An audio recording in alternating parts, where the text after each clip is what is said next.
What's up, everybody, and welcome to the Mint City Soccer Show. I'm Corey Insco, joined this week by Matt Swift. How you doing, Matt? Good, Corey. How's it going? Doing well. And we got David with us this week. How's it going, David? Hey, guys. How's it going? Doing well. Enjoying the nice little holiday time.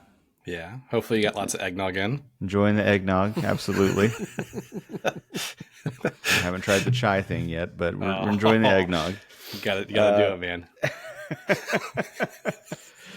No, and yeah, we hope everybody's had a good holiday. I honestly don't know exactly when I'll release this episode, but probably sometime before the new year. So we'll see.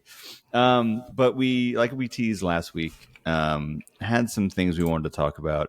Specifically, we want to make sure David had a chance to talk about with some of the front office moves we've seen. So a little less of the, we talked about the schedule last week and a lot of on the field, kind of what's coming up this season, where we're playing and all that kind of good stuff. This is a little more of the off the field front office stuff that we wanted to dig into. And we also got a bunch of listener questions that we'll get to in the second half of the show too. So stay tuned for some of those, a little bit about more about the front office, but a little bit about players and some other things too. So we will get into that as well. But I guess the best way to kick off the conversation is to take the question that Brad Jackson asked, which was, what do you make of the front office moves with Joe, Darius, and Thomas leaving? So I guess the big first news peg that came out was when Tepper Sports Entertainment announced that Christy Coleman would become the CEO. And then as part of that announcement, Joe LeBou was announced that he'd be transitioning out of his current role and into a consultant role. So, yeah, I guess I'll kind of kick it over to y'all. First reactions to kind of some of the moves that have been made in the front office in this offseason. Swift, I'll let you go first, buddy. You're good. The faces, for those of you that aren't watching, the faces that they were making as we were teeing up to get into this, it's like you could see all the wheels spinning and like, what do I want to say? I don't even know where to. What do I feel comfortable saying on here? Yeah, that's the thing. I'm like, all right, what? I don't really know where to start, but yeah. So Tepper Sports has made the decision to remove Joe LeBou. The whole consulting thing, by the way, is kind of a crock. I'll just say that, and I'll go no further. And then they got rid of Darius Barnes. Mm-hmm. Thomas, real quick, I will say, Thomas, I think that's more of a personal decision. I don't think that was necessarily with the whole org change. For those that don't know, Thomas and his family are they had moved back already. So they were already over there. And then he has an amazing opportunity at PSV where he's been before, and being Ernie Stewart, which is a U.S. men's national team legend, kind of being his right-hand man at PSV. So that's kind of I think that happens. Like, good people are going to come and go. So I don't think that was really part of the org change. Sure. The other two, though, were massive changes in my opinion. Joe and Darius both from day one have been here and have helped both create Charlotte FC and Crown Legacy. Darius, is kind of more known for Crown Legacy, but he was here from the beginning to help build Charlotte FC and then help build Crown Legacy. And I don't want to take too much time because I know David wants to talk, but I have major concerns. But make no mistake about it, we have lost two very intelligent, two very special people that were advocates for fans, that knew what was going on, that got us to where we are now, where we're about to crest that hill and go downhill. We've done all this work, and then now, when things are going well, we're going to, quote unquote, streamline things into SportsBall Incorporated. I'm just so. Let me stop there because I'm just gonna get red in the face and get pissed. I'm gonna gonna let David talk, and then I'll have some other things to say. But yeah, SportsBall Incorporated. That's the name of the go. episode, by the way. That's absolutely the title of this episode. Great. Yeah. I love it. I'm absolutely. I'm going to try to stay calm on the. I am Yep. absolutely furious by this move. I personally like Joe. I always have. I had a good relationship with him. Very, very smart man. Darius Barnes will probably run this league one day. That's how smart he is and knows. And to lose him is just so ignorant. But David, I'll let you go. Yeah. I'm very sorry. So I'm going to try my best to not just rant incoherently. So I'm going to kind of start with first. I think so. This press release comes out, but I'm actually going to rewind this back even further. So I'm going to go back to August. So I think you started seeing some of the wheels of this in motion, even going back to then, because you also had Sean McIntosh, who is the chief fan officer for Charlotte FC, leave. Not this streamlining kind of situation. Had an unbelievable opportunity. Became CEO of the Las Vegas Lights, which is a USLC team out there in Las Vegas, Nevada. So really happy for him. You also had Caleb, who would do a lot of media writing and support, and also helped with different things with the club in the background. He also left the team. I'm trying to think who else there was that was part of the media relations team with Legacy. Went and joined with Sean out there in Las Vegas as well.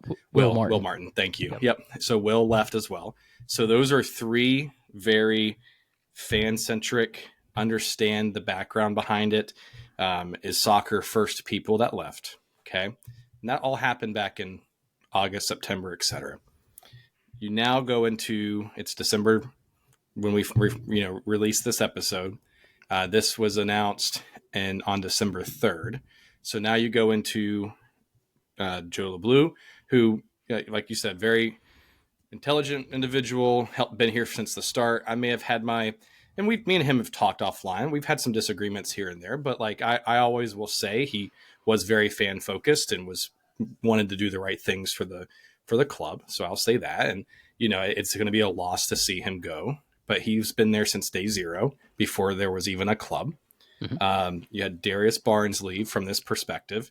So now you're seeing this exodus from the front office perspective. And I'm glad you kind of mentioned that Thomas is out on a better situation. The technical side, I'm not worried about. Like Dean Smith, the scouting, everything like that, I'm good.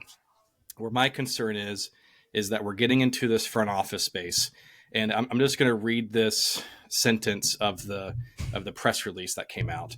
And they titled this directly underneath the announcement, and it says, "Restructuring to enhance collaboration and streamline operations." Like, I understand. SportsBall. I work in retail corporation. I have my entire life. I understand the corporate lingo. I understand you have this press release isn't just for Matt Swift and David Gussler and Corey Ensko to read and be like, okay, cool. It's out here for the business side and the sponsorship side. I get that perspective. But when I'm reading this, there is a huge emphasis of a transition here where now, so previously, and I could be wrong on this, Swift, so feel free to chime in, but the way the organization structure was that you basically had three different entities. You've had the Panthers side, you had the soccer side, and then you had like the venue side, right? Yep. And so you basically had three different presidents or three different vice presidents, whatever it is, all basically equal level, reporting to basically David Tepper and going from there. So you probably had a lot of hands in the cookie jar trying to, say this is what's important to me, this is what's important for me, fighting over budgets, etc. I get that. That's correct. So you have that, right? So now, and this is just from an outsider's perspective, because I believe, and again, could be wrong here, but Christy Coleman joined as president of the Panthers right around the same time that Joe did in that role. So she was president of the Panthers right when Nick Kelly recently left. So you had Christy come in as Panthers president, Joe LeBlue as Charlotte FC president, and then you had someone for the operations venue side of things, right?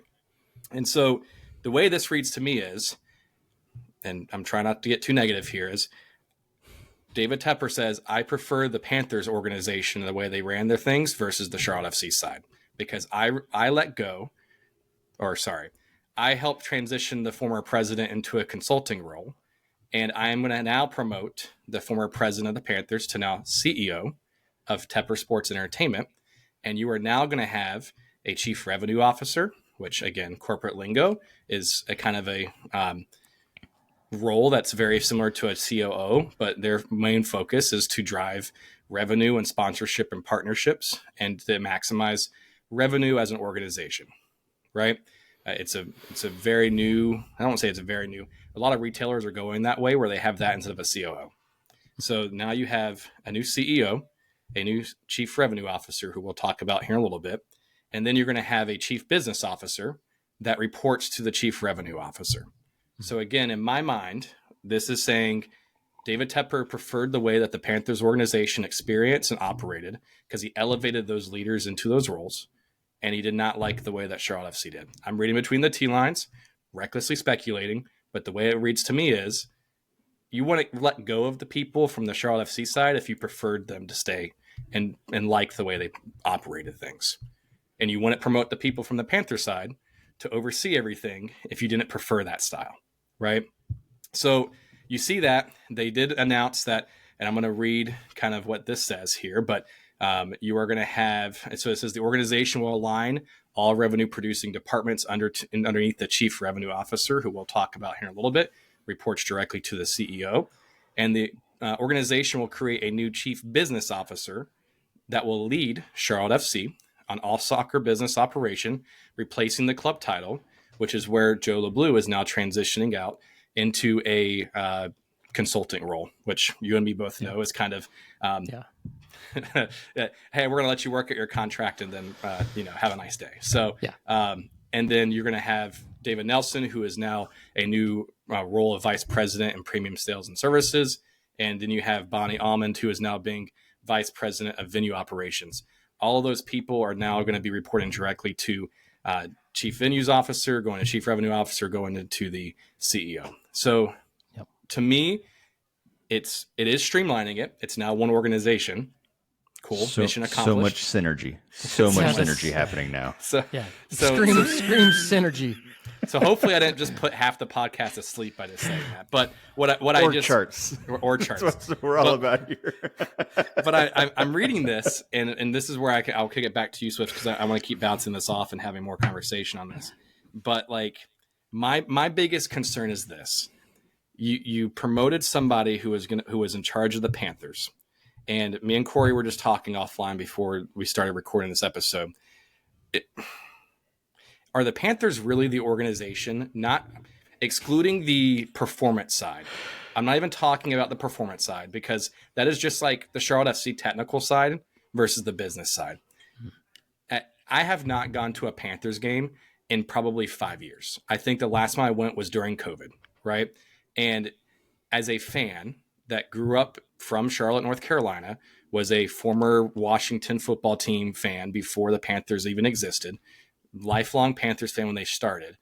If I don't see value in going to a Panthers game, if you see PSLs that are not a fan-focused tactic still at play for the Panthers, you have a organization that is known for having away fans dominate the home stadium, not having a fan culture, and being very focused on the profit and revenue and the business side.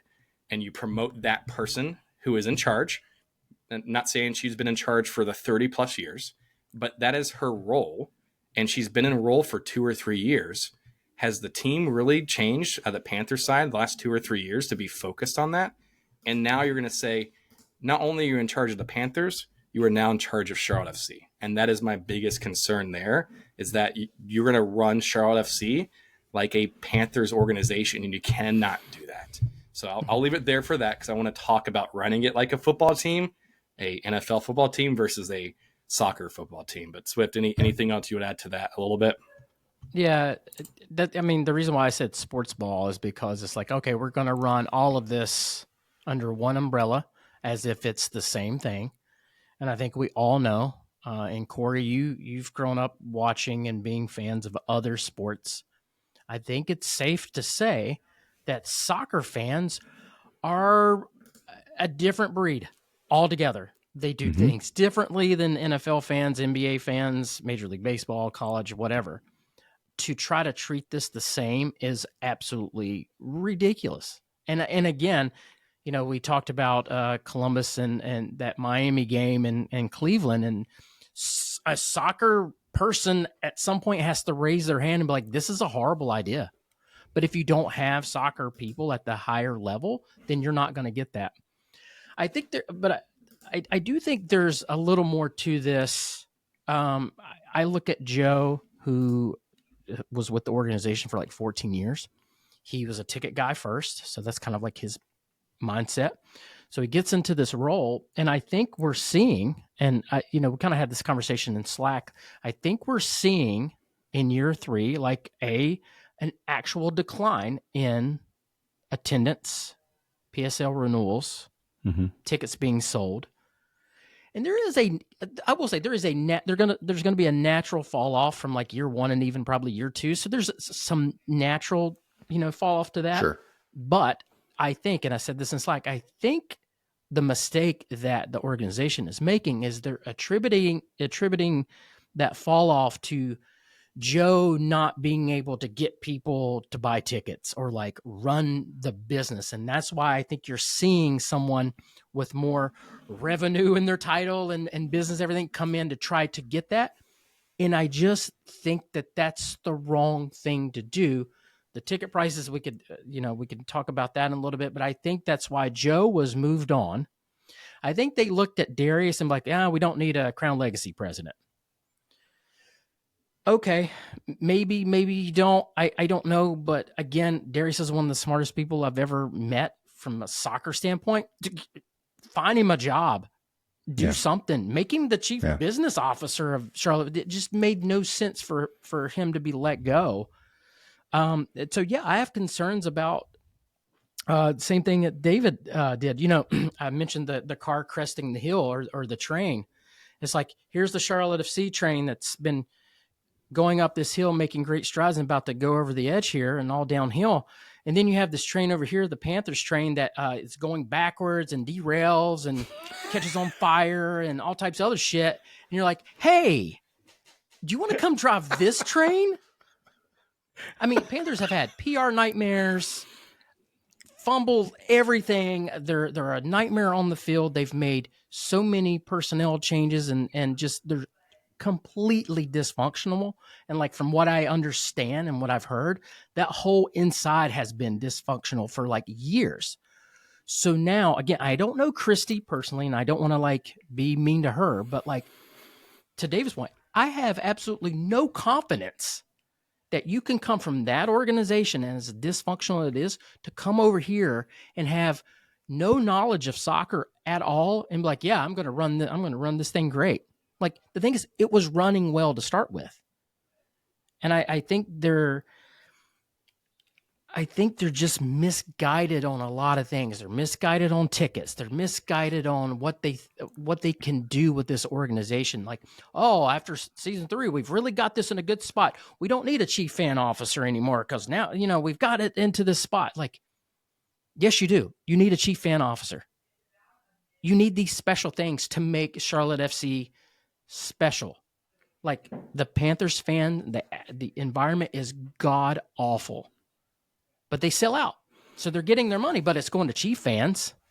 It's going to Philadelphia Eagles fans or Pittsburgh. It's selling out as if, just like the 2001 season where they were 1-15 with Chris Winkie, sold out every single game. Yeah, I mean, the thing is, like, people are sitting in those seats. So they're getting that money.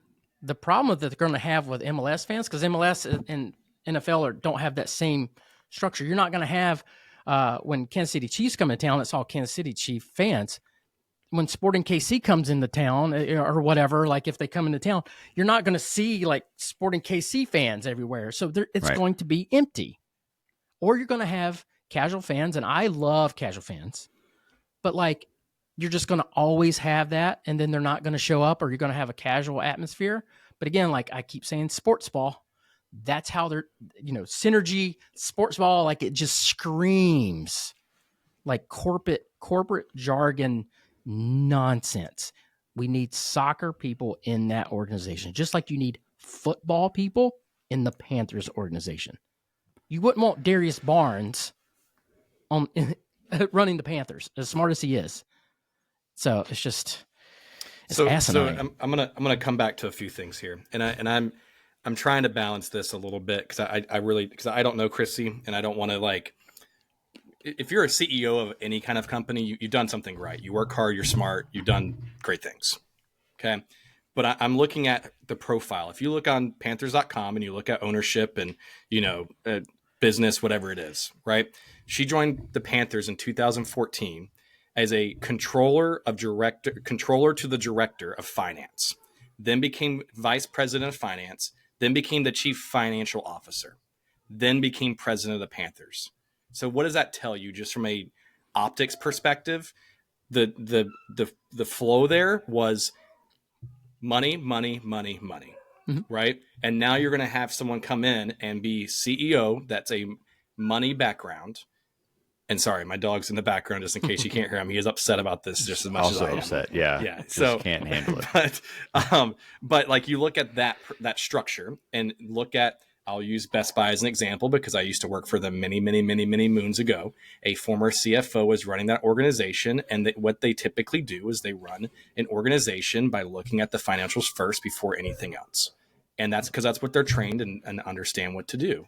Yeah. And so now you have a former CFO as a CEO, and you bring in a chief revenue officer who, by the way, I'm just going to pull this up, just make sure I'm saying this correctly. But Eric Sudol, I don't know if I'm saying that right, but Sudol is the new chief revenue officer. And here is his background. He was a senior vice president of corporate partnerships and sales and services at the Dallas Cowboys. That was his most recent job. Before that, he worked for Legends as a senior vice president of global partnerships at Legends. So it's all like corporate sales, sponsorships, financial roles. Right? There's nothing here that screams soccer from a Panther or from a TSC perspective. And I'm going to pull this quote up here from Nick Kelly when he hired Darius Barnes, because I remember when we interviewed Nick Kelly and we had this conversation with Nick, he's like, listen, when I joined TSC to run Charlotte FC, I told him this was my plan. I want to bring in soccer people that understand this business because we're building this club up from scratch. We've got to be able to have people that know what to do, that can relate to the fans, and can build a culture here that we're looking for, right? And so he brought people in, like think of Eric and Lloyd Sam from an announcing perspective, right? They're soccer people, and they got the organization from a culture perspective. Yeah. He brings in Darius Barnes. They had Ryan Bailey early on. Like they had people with soccer culture there. They had Bobby from Atlanta United. Correct. Bobby Belair. Yeah. You had Sean McIntosh come. Like these were all soccer people that had either worked in soccer, MLS, or elsewhere from that. And so I'm looking at this quote here, and this is from the Charlotte Post from way back when, right? And it says, and this is a quote from Nick Kelly, 2 months ago, all I heard was Charlotte FC needs some soccer people, not beer or corporate people. Well, we've been recruiting, and we're pleased to welcome 2 new team members that will immediately make us better. That was his intro to announcing, like hiring Darius Barnes, right? Yeah. And so now you have this organization that is ticket sales reps, social media people, and then Panthers people. Who's the soccer people? Who's the non-beer people that's running the Charlotte FC side? So let me play devil's advocate a little bit here. Just not really. I'm not disagreeing, but like please do. There will be a Charlotte FC chief business officer. So like correct. So not to excuse all the other things we're saying here, but like unless something changes, like we haven't hired that person, and I think that hire is going to be massive. Well, about bringing in the right person there. So like there will still be a person whose focus is on. I mean, because they basically changed the title. It's still club president. They just made it a fancier title. It might be some funny accounting going on there to make sure people's roles are kind of going. Yeah, out. It's a different title, but I think that to me, I am also frustrated with some of the ways this looks and the people that we're losing. I think my final say will be on who comes in and fills that chief business officer role for Charlotte FC and who do they bring in to that team? Because I imagine, there's always, you bring in the head person, but they usually, I imagine, bring in some of their own people too. So like, Sure. Maybe. let's see. I don't know what that structure is going to look like. Yeah. From my understanding, it's just that one, and they have no intention of filling the chief fan officer role either. But yeah, no, to your point, like it's going to be super important who they choose for that chief business officer. My thing is like, again, like why not Darius Barnes? Like, I mean, I agree. Yeah. Like what is, he knows the organization, helped build the organization, knows everybody in the building. You let him go. And so that's my worry. Like you had that guy. So who could you possibly bring in? And I'm worried that it's going to be a sports ball person. Like, I've done hockey before. I've ran this thing over here. Now I will say, like the chief revenue officer, he was actually really good at the Cowboys. I think he was like one of the top folks. And like, I'm one of those people, like I love revenue because you can have nice things, but what are you going to do with that money? And is it going to be all about that? Like, we could talk about ticket sales too, and like that whole thing, and like it's just and how they're using that data and how wrong they're using that data. But I want to add one more thing on that CBO before we go to the ticket sales and revenue and all that stuff like that. So like my frustration, Corey, and I get it. Like they could knock it out and hire like the best MLS soccer specific person, whatever, for that role. My frustration is right now. One, why do you make the move right now? Right? It is late December. The season starts in less than 8 weeks. Any CBO, CEO, president of an organization is going to come in the first 90 days is going to be an evaluation and helping understand the business, how it's structured, and what they do. They are not going to rock the boat and make any changes in the first 90 days. They may bring on some buddies or some hires and things like that, right? But at that point, the season's kicked off. And whatever plan, execution, operational perspective, from a financial and from a typical business point of view, they can make some tweaks throughout the year, but they're going to ride that first year, just trying to not rock the boat and try to make sure that they can, be as successful as they can, because they're being thrown to the wolves a little bit.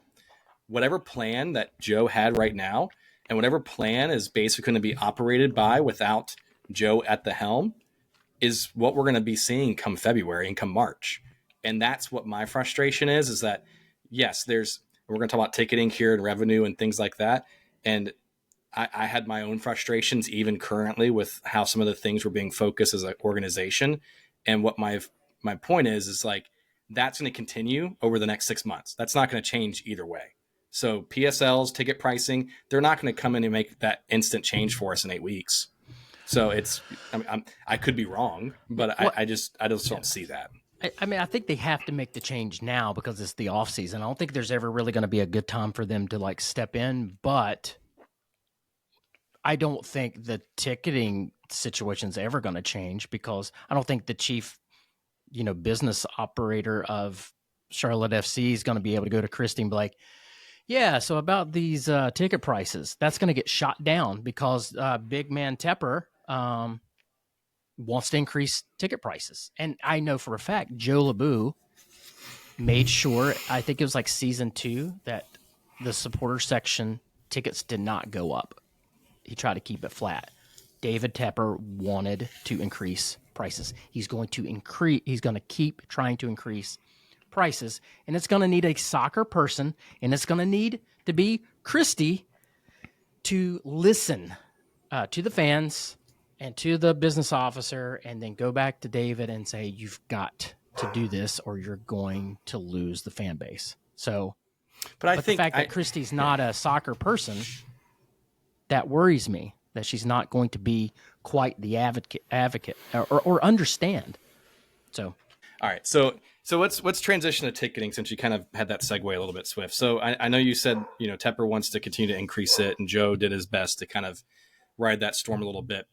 I don't know how you fix it right now. And I guess this is my thing, is because you said like they could lose the fans. I think you're already seeing that. And I think you are going to see, like, hell, I'm one of those people that is not renewing this year. Like last year I renewed.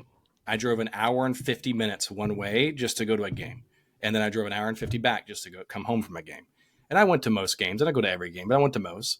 But I obviously don't see the value of being able to do that. And the ticket reps, and I've talked to them, I talked to Joe behind the scenes, everything like that. Why would I sign up for a season ticket when I can easily get the same exact ticket for face value or less, and I don't have to fork out $600 to $700 ahead of time to get my ticket, right? So the value's not there.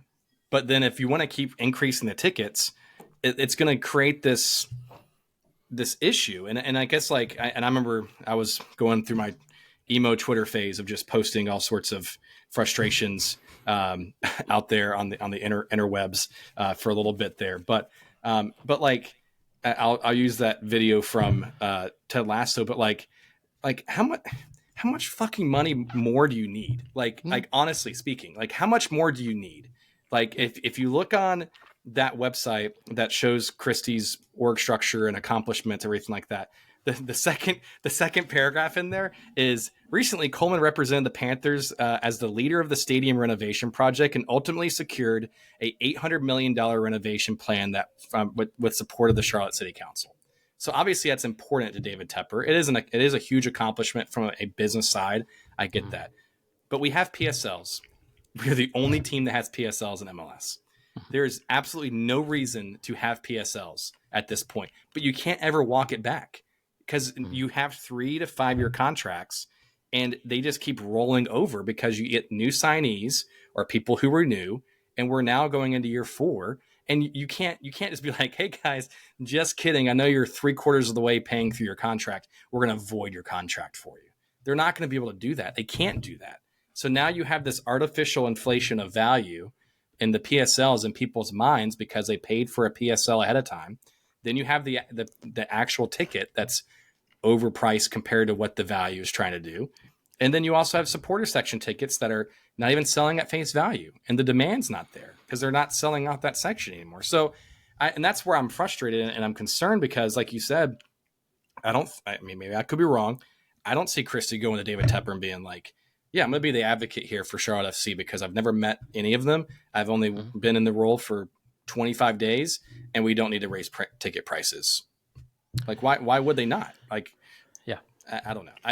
It is like a chicken before the egg or egg before the chicken situation on ticket prices. And it's this conundrum. And I get from a business side, I'm not asking to be a charity case here. I'm not asking for them to be a nonprofit organization or just break even or, be in the red constantly.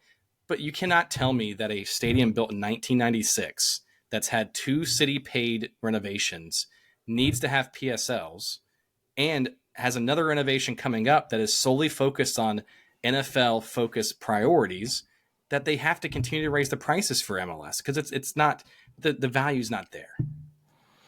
Yeah, and one of the things that I don't like, and I think they're making a huge mistake, and it kind of ties into this whole Christie SportsBall thing I keep saying, is that I know for a fact that, and had this conversation in Slack, they look at data, black and white numbers, right? And from what I understand, the data is saying that they can sell ticket prices at this level based on resale, renewals, everything like that, and comparing that to other teams. But they will only be right for like a little bit until the fans completely abandon. And I think that is the major problem. Again, I go back to SportsBall. They're like, oh, we can sell these prices and we'll hit a threshold and then we'll walk it back. What you don't understand about soccer fans is like once you piss them off, they'll go away and they will not come back until your ass is out of the city and you get a new owner. Then they'll come back. That's the thing. And I kind of mentioned the difference between NFL and MLS. And yes, the NFL, the Panther Stadium is quote unquote full, but it's full of opposing fans. Charlotte FC is not going to have that luxury. You're going to start seeing more and more people like David and a bunch of other folks like not renewing, not coming to every game because there's no benefit to it. I have kind of a higher threshold of like tickets and how much tickets cost and everything like that. And my tickets are not cheap. And me and my buddy Steven, literally had this conversation a couple weeks ago. Like, I don't know, man. Should we not renew next year? So like we're going this year, but it's getting to a point like mine keep increasing, and so I'm going to have to make that decision too. And I'm a pretty big diehard, and again, I think I have a higher threshold than some, but I'm getting to that point too. And I think they're just going to keep pushing until they're like, oh, okay, we'll be okay. We'll just edge it right to the edge. But like, now they're just going to drive that thing right off the cliff. You're not going to be able to get it back. So that was the point I was going to make when we were talking about this. Exactly what you just said is that if you keep doing it and then you alienate that fan base, and it's not going to come back. Like once you realize like, oh boy, the stadium's empty, or we don't like something's wrong, it's way too late to fix it. Like it is broken for a long time, because like you said, and I think that's true of a lot of fan bases. I think that's just true in general, but I think it's especially true of soccer fans. That they are very, they remember, and they are not gonna support something that they feel like has not done it the right way, or respected its fans, or all that. Like I feel like what makes soccer feel different than a lot of other teams and fandoms is it's a two-way street. It's much more of a two-way street. Like supporters groups feel like they should be able to have some kind of relationship with the team and have conversations with them about fan experience and, all those types of things. They have a seat at the table to some degree. And so when that relationship spoils, it's hard to come back from it. Let me ask you this real quick, David, and then jump in. When is the last time you've seen an NFL fan base boycott, like truly boycott anything? You don't see it. The only thing I've probably ever seen is when it's probably only happened once or twice in my lifetime, when the Browns left Cleveland the first time to go to Baltimore. Yeah. But that was a holy shit. Like in the news, they packed 18-wheelers up and drove overnight to Baltimore, right? And then most recently with the Raiders leaving Oakland to go to Vegas. Yeah. But that's it. Like it's not. There's a difference with the NFL now, where the NFL is almost too big to fail, because you have so much corporate sponsorship money thrown into it that even if you don't sell a stadium out, you're going to have these bunker suites. You're going to have these club level suites. You're going to have eyes in the stadium and revenue and ad revenue dollars that you just don't see in MLS, because it's just it's not there. Yeah. Well, I want to say, though, that's where homeboy from Dallas comes into play. I think they are trying to get that money. So, but back to my point real quick. You don't see NFL fans boycotting, but you sure as shit see soccer fans boycott. They want to boycott literally everything. They don't need much of a reason. Yeah, I want to boycott the freaking hot dogs, man. Give me my cheap ass hot dogs. Like they will have tifos, they will have signs, they will be outside your house. So that's the thing. The fan base is just different, and if you really want to piss some people off, David Tepper's going to have a real problem on his hands. I don't think he's ready for it, because so far us fans have been somewhat reasonable, haven't caused a fuss. Luckily, we haven't had too much crazy shit, but we're getting dangerously close, I think, to that. But again, maybe things will be okay and we can focus on the season. Hopefully we have a good season. Winning cures all. But with ticket prices, I mean, we're starting to edge to that. But I don't think Christy and David Tepper, and nothing against Christy. I just want to say, I hope I get to meet her and have a conversation. But like, I don't think they're ready or quite fully understand how soccer fans are. I mean, look at the Crew when Precourt tried to move the Crew from Columbus. Yeah. Right. And like, that was a PR nightmare and I know you said winning cures all, but I don't think it does in soccer, because like the Crew was historically one of the MLS original teams, won MLS Cup multiple times, and their owner was still trying to move them for money reasons, right? Well, I'm talking about the fans. I'm not talking about the owners. I'm the fans. Got it. They'll be a little more. Yeah. Now, if we're trying to like move to freaking like South Carolina, I'm going to be pissed. Hey, you know what, Christy? If you want to solve my relationship, move the team to Columbia, South Carolina. No, I'm just joking. So, but no. So I get what you're saying with the new guy coming in, but like, again, and I know we've had this conversation offline, but you can't approach this relationship, even with sponsors, the same as the NFL. And I'm sure this guy understands that, and I do. But I think you guys were just talking about like Apple and Messi on the previous episode about like how they schedule and how they market and promote this. If Apple and the league can't figure out how to promote Messi, why do we think a guy's going to be able to come into Charlotte and like revolutionize the revenue and the ad sponsors to the point where Charlotte's like, yeah, you know what, we can supplement ticket revenue with this. This could be a miss, and I think one of the reasons why Joe has moved on is because I think Tepper and the organization's like, yeah, I think we need to up our game a little bit. We need this, we need that. I don't think Joe's going to be able to get us that, so we're going to bring this guy in that is just focused on this. Woo-hoo. to get box seats and everything like that, and it sucks. And I'm not advocating for it. Yeah. Here's the thing, though. I love corporate money. If you could charge corporations whatever the hell you want, I don't give a shit. What I want us to focus on, aside from that, at the same time, is the fans, making sure it's affordable, making sure the house is packed, because loyalty, brand loyalty, will make you money. Mm-hmm. But I still think they look at the black and white numbers without any nuance or any emotional thought at all. So I was talking to somebody and offline about a week or two ago, and they mentioned a comment about this, and I think it was Chantry that said it, and it's like that. Not everything and every decision or every role or everything needs to equate to having revenue attached to it. You should not have to measure everything by how much money am I going to make if I make this decision or hire this person or do X, Y, Z. Like, not everything should be, yes, as a business, ultimately you are responsible for that.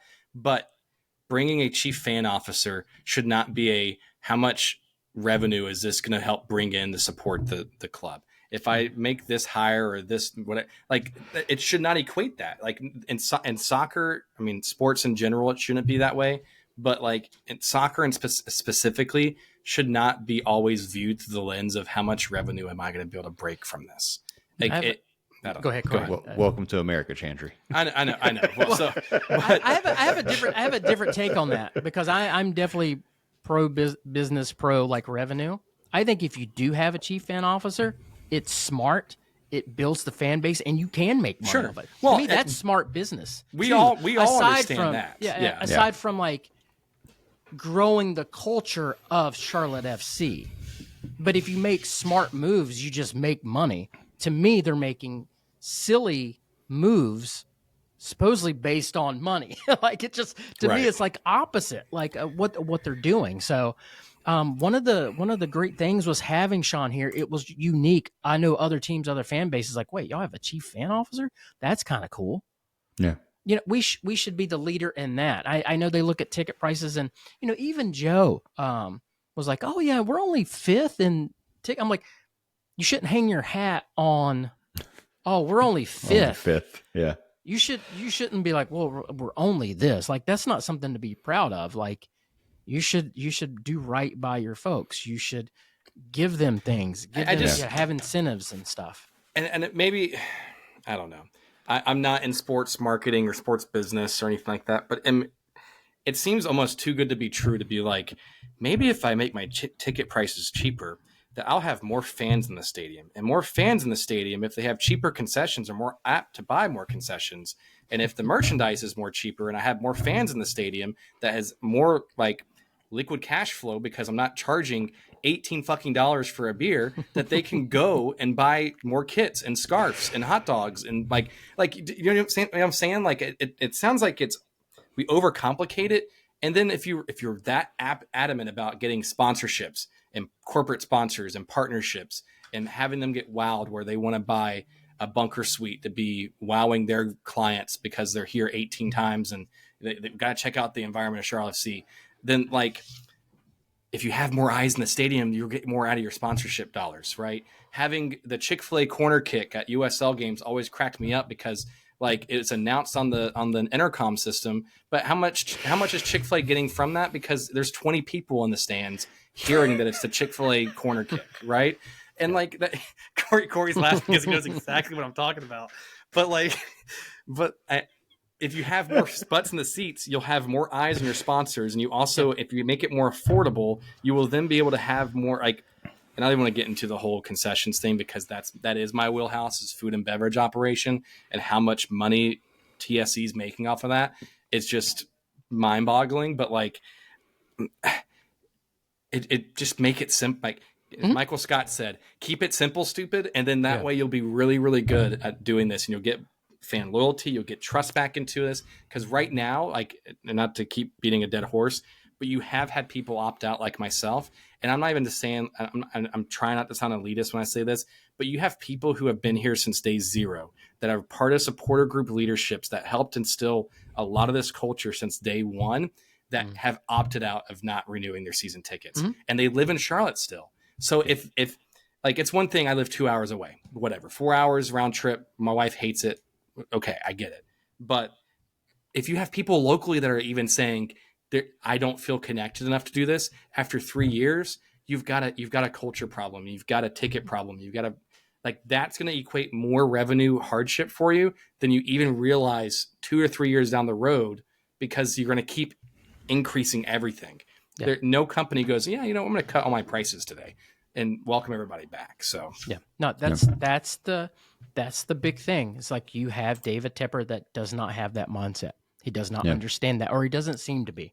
Now, there may be things that I don't know or understand. And again, that's the whole, I think, point of this whole episode is, can Christy be that voice of reason? Can our chief business officer be that voice of reason? I mentioned Joe. Joe was able to keep Tepper from increasing at least the sports section ticket prices, at least for 1 year. But yeah, when you don't know soccer fans, you don't know the culture and everything like that, you run it like a business, SportsBall. So that's the problem. Yeah. Let me jump in one question that we had from a listener, Spencer Coop, because it's really, and you briefly mentioned this earlier on with the Darius departure and all that. And so before we kind of wrap up this part of the conversation, the question here is, with all the changes in the front offices of Charlotte FC and TSE, I'm most concerned about the impact of Crown Legacy. What have you heard about Crown Legacy? And he goes on to say, I'm worried that they will become more of a Charlotte FC 2 and not have fans at games like how other MLS clubs have treated their MLS Next Pro clubs. Yeah, it's a really, really good question. Crown Legacy, I think, has a really good identity and it's kind of like its own thing. And, I know a lot of fans go to those games and it's a lot more intimate and it's fun, a little more family, I guess, quote unquote, friendly in a way. It's just intimate and like kind of a more relaxed environment, but it's fun, but they have their own thing and they're good in their own right. I think with some of these moves, it's kind of like, let's streamline it. Let's just make it, Charlotte FC 2, which sucks. And again, it may not shake out that way, but it's leaning, to me, it kind of leans towards that. And it's going to be disappointing. I don't have anything to add to that one because I can't speak to Crown Legacy because I'm just not close enough to it there in Charlotte and that kind of thing. But I know Will helped a ton of stuff behind the scenes from a media relations and partnership part, and he's now not with them anymore. He's at the Las Vegas Lights. Darius is gone. So it does kind of, not to, be doom and gloom, but like to Coop's point, it does sound like it's going to be the afterthought of what it could have been. I as you see from a technical side, because I think they announced that they assigned a new player to go to Legacy. They spent $2 million and they're going to put him on the roster. So I think the technical side still understands the value and that approach for Legacy. I just don't know if you're going to see it operate as a club of its own identity, as like I'll use like Carolina Core, for example, that has no affiliation with an MLS team. They truly view that as this is our local team and we're going to focus on this and try to grow this and make it our own like kind of thing, versus some of these MLS Next Pro teams that are affiliated with a team. It's just kind of like, whatever. It's the New England Revolution 2, Atlanta United FC 2, like that kind of thing. Yep. All right. Before we take a quick break and then we'll go into some more listener questions, anything else y'all have to close us out here? I think we'll have to do another episode when we get the chief business officer. Yeah. The only thing that I will ask, and this is me, because I know Christy and them are probably not going to be listening to this episode, but I'm going to act like they will. I implore you, for the love of God, just do something the next 6 weeks to get out in front of fans and to start earning that trust back, and do something from a don't do it behind the scenes. Don't just do it with supporter leadership. Don't just do it from that perspective. You need to get out and start getting that goodwill back from some of these fans. Because like right now, there's no face of the club. There's no, I mean, Dean Smith, but like he's not going to go out there and have a pep rally or anything like that. I mean, maybe he will. I don't know, with a kit release. But to my personal opinion, they need to get out there. Like you had Sean McIntosh, you had Nick Kelly, you had Joe LeBlue that was active on socials, that were coming on these shows to kind of hype up preseason and talk to fans and be a face of the club. And right now they're like, hell, I don't know if we reached out to Woody, like who's going to come on the show right now? I don't know. You know what I mean? So like they need to get out here sooner rather than later. Yeah. All right. More to come as we see how more things shake out. But for now, let's take a quick break and we'll come back with some listener questions.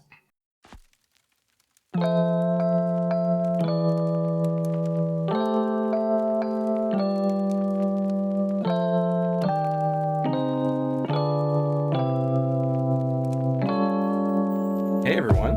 Hey Corey. Hey.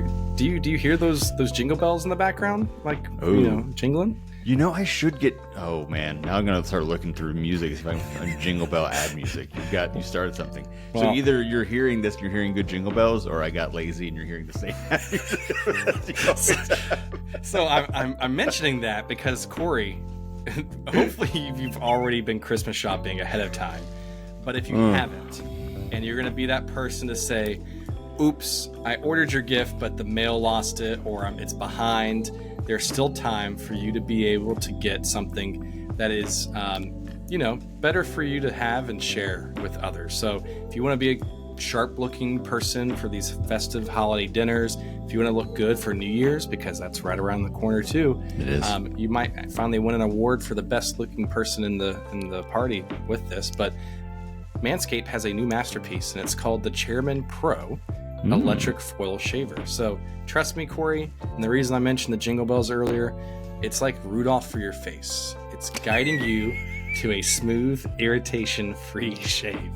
So head over to manscaped.com and join over 11 million men worldwide that trust Manscaped by using our wonderful code CORNDOG for 20% off plus free shipping. So Corey, let's tell the fans a little bit about the Chairman Pro. So just like Rudolph, it has a big flashing red light on the front. No, I'm kidding. All right, so let's dive into it. The Chairman Pro is armed with not one, but two interchangeable skin-safe blade heads. They're your grooming superheroes. It's the skin-safe 4-blade foil for when you want that baby's bottom smooth, which I haven't done since college. I don't know. And the skin-safe stubble trimmer for when you want to keep some stubble, but clean it up a bit, because you don't want to get scruffy. You know, there's stubble and then there's unkempt, and you want to. There's a fine line there, and you gotta make sure you're doing it the right way. Both keep you looking sharp while minimizing razor burn and irritation, because nobody wants to show up to the holiday party looking like they lost a fight with their Christmas tree. But wait, there's more. God, I've always wanted to say that in ad read. But wait, there's more. The Chairman Pro has Flex Adjust technology, which is basically like the holiday miracle of shaving. It's like Santa's elves made it just for you. The blades and pivoting head adjust to every curve of your face, and is gentle on the neck area, as if they had the gift of foresight. So go ahead, kiss that awkward jawline patch goodbye. No more pretending it doesn't exist while you hope nobody notices under the mistletoe. And you want even more precision? You want more precision, David? More. I always want more. More precision. On the right side of the bracket, there's a precision lock. When you lock it, the blade head sits firm, so you can achieve a more precise shave. And it's waterproof. I mean, we've talked about, how you need to have your tools in the shower, right? Yeah. This is something we've talked about many times on the show. If you learn nothing else from the City Soccer Show, you got to have your tools in the shower ready for you, so you can use it right there. It also makes cleanup easy too. Just rinse it off when you're all set. And it's good for whether you're shaving every day or you let 5 days of growth kind of pop up there and you need to tame it down a little bit. You'll be good to go with 75 minutes of runtime on a single charge. Even if you're shaving for 75 minutes, you're good to go. So it even has a travel lock to make sure that it doesn't turn on your bag, and an LED spotlight to help you see every detail. See, I wasn't lying about the light. It is just like Rudolph. Yeah, it is just like Rudolph, just an LED light versus a red light. So, but it could be a red. You just swap that LED. No, I probably shouldn't tell them to hack their Manscaped rumors. Just get a red but you highlighter probably and color it in. Yeah, it's totally fine. All right, so David, remind them how they can get this glorious product from our friends at Manscaped. So if you're excited to hear those jingle bells again, make sure you go and get the Chairman Pro today at Manscaped. So for you to get 20% off plus free shipping, make sure you use our code CORNDOG at manscaped.com. And then once again, that is 20% off plus free shipping with our code CORNDOG at manscaped.com. So thanks to our partners, Manscaped. Corey, thanks for always doing these ad reads with me, buddy. I appreciate it as well. It's the highlight of my day.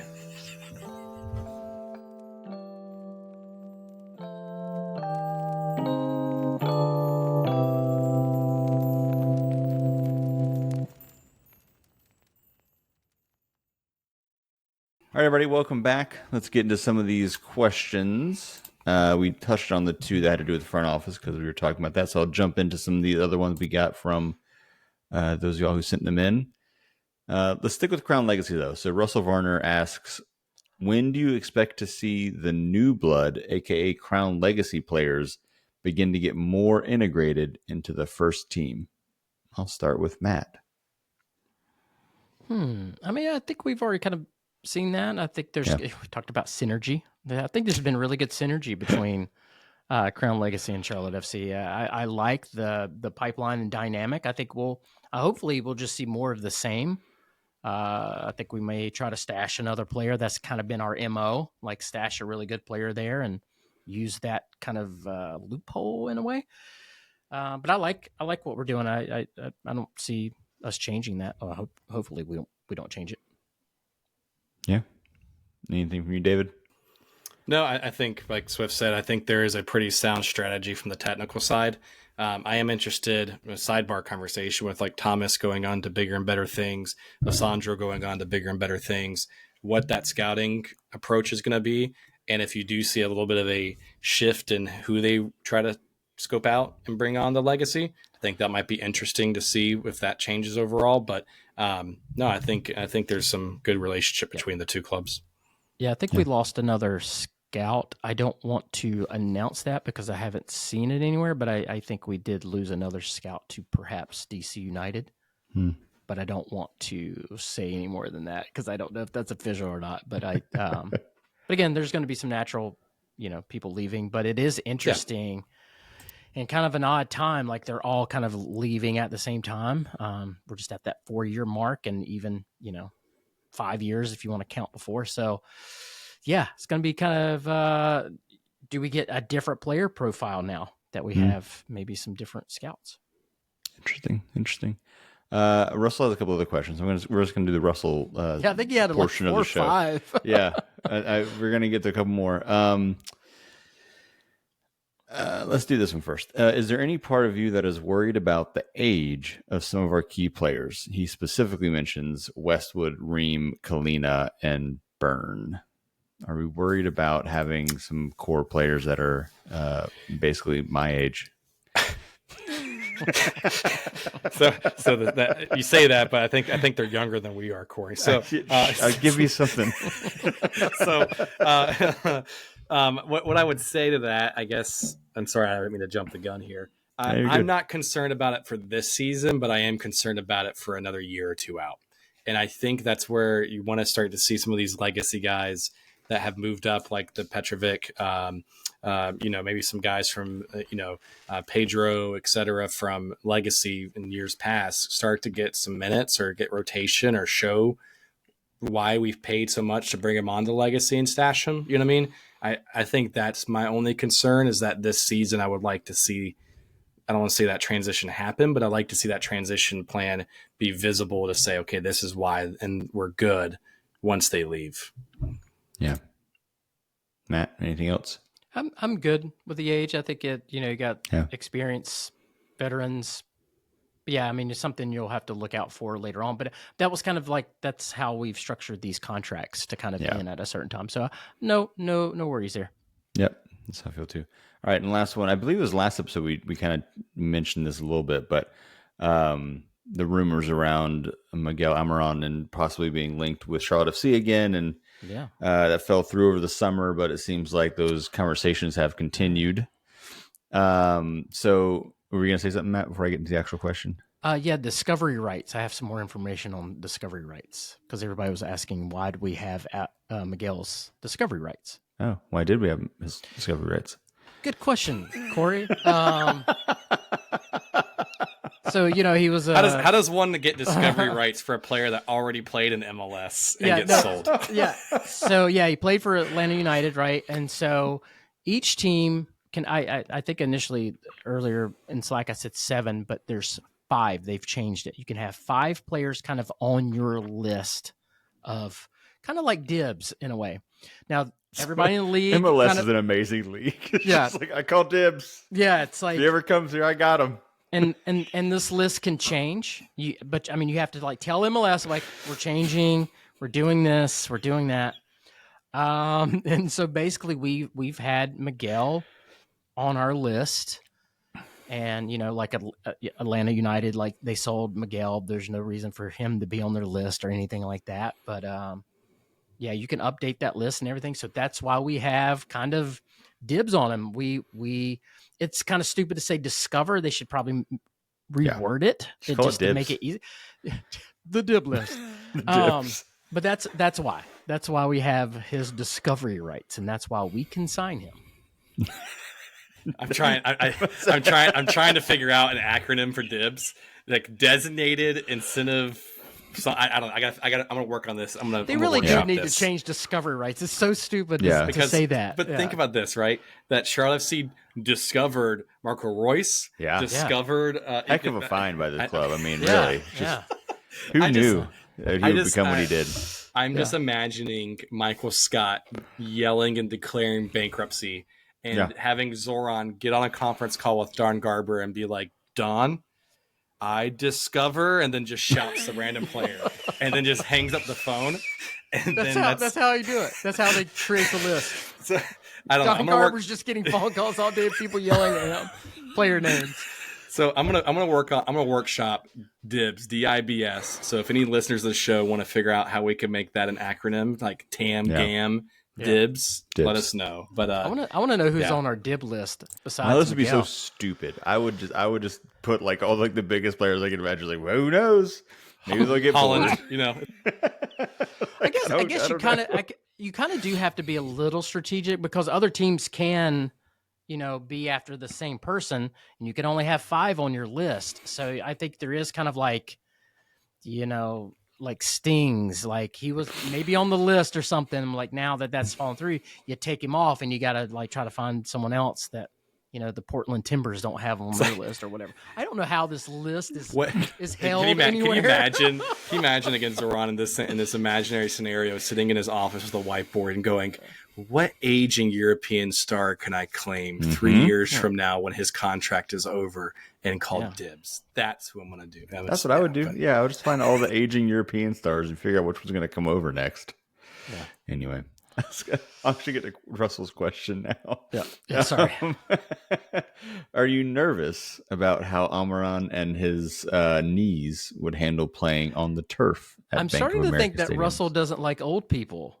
No, I'm feeling some. Let me just tell you this: Russell is the same age as me and Corey. He's not younger than we are. I don't think. Yeah, starting to see a pattern here. Me about and Russ graduated high school the same year. Okay, we're the same age. Maybe Russell's feeling his age. Maybe he's feeling his knees, and he's like, "Oh man, what if I had to run on turf?" that 30-year-old, I don't know how he's going to run anymore. Like, what does he think is happening? Oh man. But no, I don't have any concerns about Miguel coming here and running on turf. I don't have concerns, but I think you have to figure out, do you play him as a winger or do you play him as that cam? And if the intention is to play him as a cam, I don't think it's a concern. But if you intend to play him as a winger, like, hey, maybe that's a little bit more of a concern, like aged player that relied a lot on speed. But I don't think the turf's an issue because they did fine in Atlanta, and Atlanta had turf. So I think that's fine. Yep, valid point. All right, let's keep moving through. Chris Fickling, do you think it's more important in building on this season's success to sign an impact DP or build depth with the draft? David? I don't know if the draft is as important as it once was. I think like we've gotten obviously some decent players from the draft, like Pat, for example. I know there's been a lot of back and forth of, is Ben Bender a good draft or a good player for us long term, blah, blah, blah. But like at the time when we drafted him, was he an impact player for us? Yes. And we got that from the draft. So Charlotte's shown the ability to be able to identify players and draft them.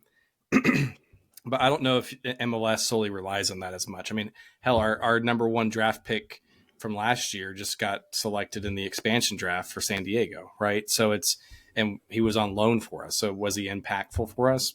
No, not really. So I think for me, the success of this season still relies on signing an impactful DP and figuring out that roster slot, because the core pieces that we have right now are there. We just have to get some small depth pieces, like maybe a left back, right back combo player, and maybe a center back depth piece if we sell Malanda, whatever it is, right? I think there's some pieces here and there like that, but I don't know if there's pieces missing that you have to go out and spend big for backups.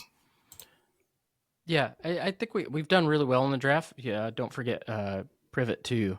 But yeah, to make that kind of like jump from low playoff spot, fifth, sixth to that, top 3 or 4. Yeah, we got to have that impact player. I think we've kind of talked about that. And then this year's draft we have some like later draft picks, but Patrick, Corey, Privet, like so I mean, we got them later in the draft, so I think it'd be fun. But we need some depth pieces, but you can get that in the draft. But yeah, you gotta get your DP in. Totally agree. All right. Speaking of, this is the last question. Speaking of selling Malanda, if we do sell Malanda, this is from Greg Fenwick. Do you feel comfortable with a back line of Byrne, Ream, Privet, and Uranen, or should we be looking to strengthen that back four prior to the season? So not necessarily depth pieces. Are you okay with those being your starters, or do you have to go find another starting defender, Matt? Man, it just doesn't sound as good without Malanda back there. But I mean, if there was no Malanda in the world, like he just didn't exist, and that was your back line, knowing how they play, I'm okay. I'm a big Yuri fan. He's been on the bench. I'd be okay with that. Burns been great. Andrew Privet's been great. Ream, U.S. men's national team veteran. I mean, it could be a lot worse. So, yeah. Could be future U.S. men's national team player Andrew Privet. So, could be. Ooh, look at you, sir. So, no, I would say, I mean, I think I'd be okay with it. Would I be okay with it long term? And I would have some concerns of a 30, I don't even know how old Ream is. I think he actually is our age, Corey. I don't know how, especially with the quote unquote schedule congestion this year with MLS Leagues Cup not having a break in between and just filling it in on Wednesday nights during the summertime. Like if we sell Malanda and we have Ream playing every single night like that, I would have some concerns with him making it through 10 months of doing that. So I would say there's a little bit of apprehension, and I'm a big Ream fan. I got his jersey over there. So, don't take that as slight, but I would be a little worried long term. Yeah, I think so too. I also appreciate how you're not pointing out the fact that you are a year younger than me. You keep saying we're the same age, and I appreciate you're not calling me out for being the older one. So that was very. We have the very same kind of birthday, you. so that's what I have to do. So Yeah, that was very we did kind not of you. plan that, by the way. But yeah, We didn't plan having the same birthdays. I don't know if that's how that works. All right. that's how Anything? it works. Don't ask questions. It's fine. Anything else, y'all, before we get out of here?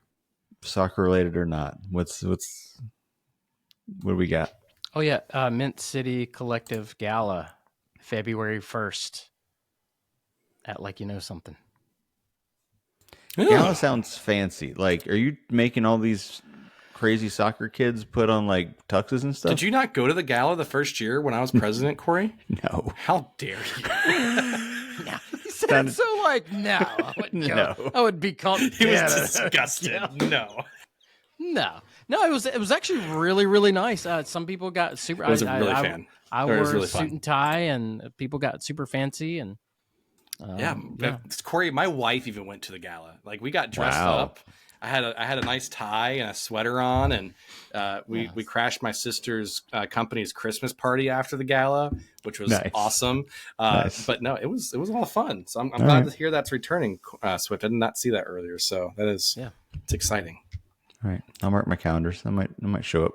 You never know. fun. We could do a live show. How about that? I'm just joking. I'm totally joking. It's like Men in Blazers. We had the like kind of name that's similar and stupider.